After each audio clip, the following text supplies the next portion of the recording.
اهلا بيكم حبايب قلبي وفيديو جديد. النهارده الفيديو بتاعنا هقدم فيه مشتريات شتوية واكلة تدفي كده في الشتاء.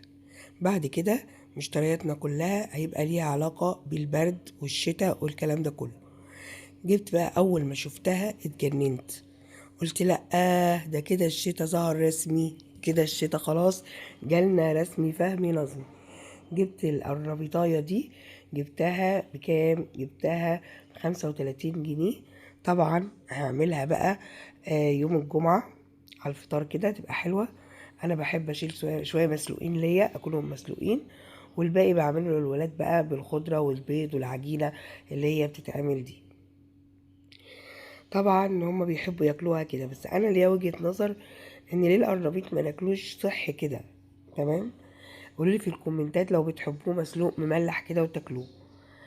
جبت كمان كيلو كوسة، الكوسة ب25. جبت كيلو عشان نعمله دمع. يعني المشتريات دي كلفتني بتاع 300 جنيه.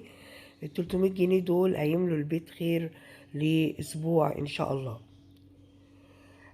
عندي كده جبت كمان اللي هو البلح الأسود، برضو من الحاجات المحببة لقلبي، اللي هي رمز للشتاء. برضو البلح الرطب الأسود ده جميل جدا جدا جدا، بجيبه باكل كده 2 3 مع القهوة، بيبقى رائع.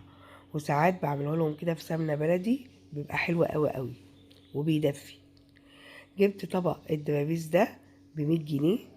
طبق الدبابيس ده يا جماعة حلو قوي ويكفي أسرة 6 أفراد وب100 جنيه. طبعا المحل مقسم تقسيمات توفير كده حلوة قوي بتعجبني، بدل ما انت تجيبي وتقطعي وتعملي. دي اللي هي الفخدة بتاعت الورك من غير الدبوس، 5 يكفي برضو 5 أفراد. ديت يا جماعة ب100 جنيه برضو. فكلها مشتريات توفير حلوة قوي قوي. ونمشي الدنيا، يوم كوسة ورز، يوم قرنبيط وعيش، يوم طبق بتاع صينية مسقعة، يوم بطاطس محمرة ورز بشعرية، يوم فراخ ومكرونة، وهكذا. هنزق مع بعض الأسبوع بتاعنا، لأن المصاريف زايدة جدا جدا جدا الشهر ده، علشان مصاريف دراسة، بندفع للكليات، بندفع للمدارس، بنجيب اللي هو السبلايز. يعني بصراحة الله المستعان، غير بقى حاجة المدرسة كل يوم واللانش بوكسات. ربنا يعيننا جميعا يا جماعة بجد على ما نحن فيه. فحكاية الأكل دي خلاص بقت تحصيل حاصل. بنحاول نجيب الحاجات المفيدة، بس بنقتصد على قد ما نقدر. ده اللي نقدر نقتصد بيه الصراحة. إنما مصاريف مدرسة، مش هتدفعي مصاريف مدرسة؟ لا هتدفعيها. اللي هو السبلايز بتاع الولاد مش هتجيبيه؟ لا هتجيبيه. فاللي بنقدر نوفر منه هو فعلا الأكل والشرب. هنا يا جماعة بقى ايه، انا لقيت طماطم الصغنطوطة دي، طبعا الحجم لا يعنيني في شيء طالما هي حلوة وكويسة. جبتها ب10 جنيه ومش مستوية. وجبت الفلفل نص ب10، وجبت الخيار نص ب10. طبعا الفلفل الكبير ده باكله كده زي العيش مع الجبنة، لان انا طبعا ايه باكل اكل صحي بغض النظر عن اللي انا بعمله واللي الولاد بيحبوه.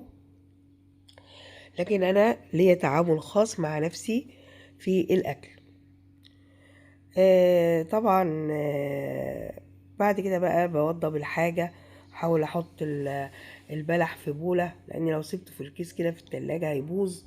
فبحطه كده في بولة من غير غسيل في التلاجة، وبنبه على الولاد ان هو مش مغسول. يعني اللي عايز يغسل ياخد شوية صغيرين كده في طبق ويغسلهم وياكل. تمام. النظام والترتيب مع ولادك بيبقى حلو جدا يا جماعة، بس عرفوهم، لان هم ممكن ما يعرفوش وياكلوه كده، فيقول لك انت يا ماما قلتلناش. فقولي لهم علشان تخلي برضو ايه مسؤوليتك. طبعا رمضان باذن الله، اللهم بلغنا رمضان، جاي يا جماعه ان شاء الله في الشتاء، في احلى خضار واحلى حاجات. فان شاء الله مش هيكلفنا حاجه، وان شاء الله مش هنحتاج ان احنا نفرز لرمضان. كل اللي احنا محتاجينه لرمضان ان احنا الخضار اللي بيمشي مش بيبقى موجود نحط منه كيس ولا كيسين، زي البامية، زي الفاصوليا، زي الملوخية، والفاكهة برضو زي المانجا. وهكذا. هنا بقى عملت سجق بلدي بالبطاطس، حاجة كده روعة روعة روعة مع رز أبيض.